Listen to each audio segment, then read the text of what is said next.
रणजित कासले याला बीड पोलिसांनी ताब्यात घेतलेलं आहे। ज्या हॉटेलमध्ये रणजित कासले थांबलेला होता त्याचं सीसीटीव्ही आपण आता या ठिकाणी पाहूया।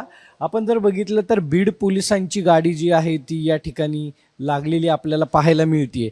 एकंदरीतच काही वेळामध्ये पोलीस जे आहेत ते 5 वाजण्याच्या सुमारास या ठिकाणी आलेले होते। आपण जर बघितलं तर आता बीड पोलिसांचं एक पथक जे आहे ते या ठिकाणी थांबलेलं या ठिकाणी पाहायला मिळतंय आणि त्याचबरोबर रणजित कासले याला त्यांनी ताब्यात घेऊन बीडच्या दिशेने रवाना होताना दिसतात। टोपी घातलेला हा रणजित कासले आहे। काल संध्याकाळी तो पुण्यामध्ये आलेला होता आणि त्यांनी पोलिसांना आव्हानही केलं होतं की मला शरण यायचंय, मात्र पुणे पोलिसांनी त्याला ताब्यात घेतलं नाही।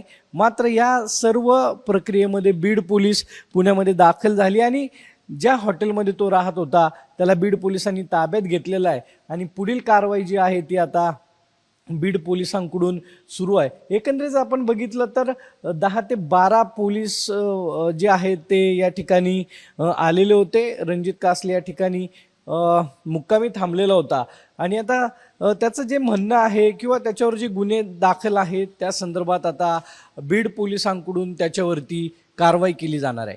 कॅमेरामन किरण काजळेसह सागर आवड, साम टीव्ही, पुणे।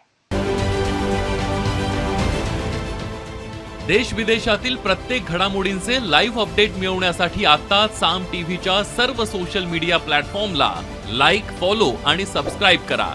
तसंच सर्व नोटिफिकेशनसाठी बेल आयकॉन प्रेस करायला विसरू नका।